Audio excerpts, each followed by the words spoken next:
Buongiorno paesani! Allora, che devo imparare oggi? Oggi mi svegliavo con il labbro scattato. See, I have a cold sore.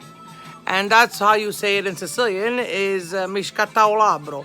O c'hai la febbre dal labbro. In Italian, I guess we say c'ho la febbre. That's it for now. I just want to announce that I'm starting a new chapter in this video blogging. I will be posting more than often, more than not, on YouTube. So if you want to follow me, please follow me on YouTube under the Italiani di Montreal e Amici name. I will be posting daily and more often on that channel so that you can watch me and follow me and come on all my adventures. So please, I encourage you all to subscribe because I will be posting less and less on Facebook and more on YouTube. So that's it for now. Have a beautiful day e ci vediamo presto. Salutiamo!